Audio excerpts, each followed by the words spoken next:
A controversial wine company that faced criminal charges for operating illegally in California is trying to set up shop along Oregon's south coast. Libby Dowsett looks into what fine wine, at least according to this business, has to do with the ocean.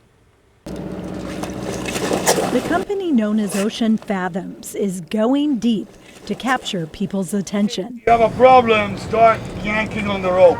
In its promotional video for the company, which is now under the name Neptune's Vault, you see crews lowering a huge wire cage full of wine into the ocean near Santa Barbara. Got it? Pause it. And then pulling up an earlier placed load which has aged for a year. How's that line? According to CEO Chris Cuvillier, they collect wine from various wineries to be stored in what they consider nature's perfect wine cellar, which essentially takes advantage of the cold water temperatures, the motion of the ocean, the lack of light, and then the galvanic current that naturally occurs in the metal cages. When the bottles come up, he says they're pieces of art, barnacles and all. It's not just a gimmick. There really is a process here with our patent, and it does improve the quality of the wine, and you wind up with these beautiful bottles that we call one of one. He says storing wine on the ocean floor ages wine more quickly and leads to a smoother mouthfeel. Santa Barbara's district attorney has his doubts. Basically, every aspect of that business was either operating illegally or without the permits they claimed they had. But that is the experience in Santa Barbara County. Oregon State Senator David Brock Smith from Port Orford says he knows about the California issues, but is still a big supporter of the operation in Coos Bay. As you know, down in Coos Bay, we have seen generations of poverty.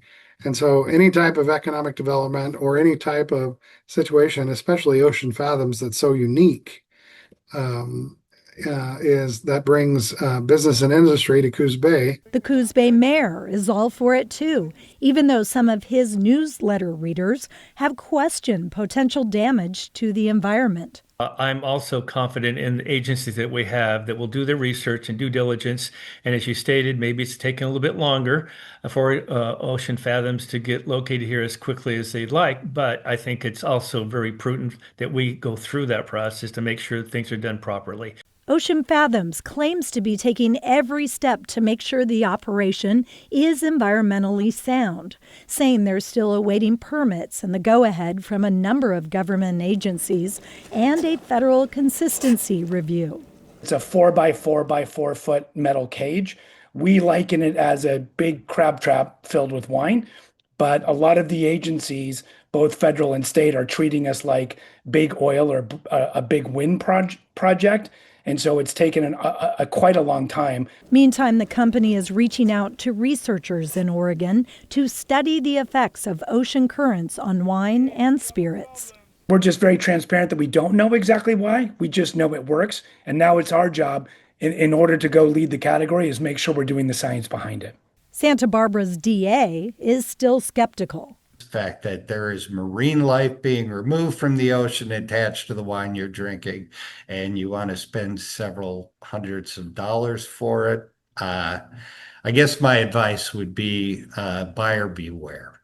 Libby Dowsett, KGW News. I got to say, we were curious, though, so we looked up, what was it, a 2023 Pinot Dundee Hills? Yeah, $600, is that what they're saying? $600. Okay. So if you're willing to pay for it, the bottle has a bunch of castrations and other things on it. But what's that one? It's got like sea worms on it. yeah, I don't know what that is. It's a Cab Sauvignon. Yeah. Stick with Anyway, Pinot. yeah, Interesting. $600. Yeah, people pay for art. That is true. We'll have to see what happens. It is Yeah. drinkable art. Yeah. I don't know. I have no idea.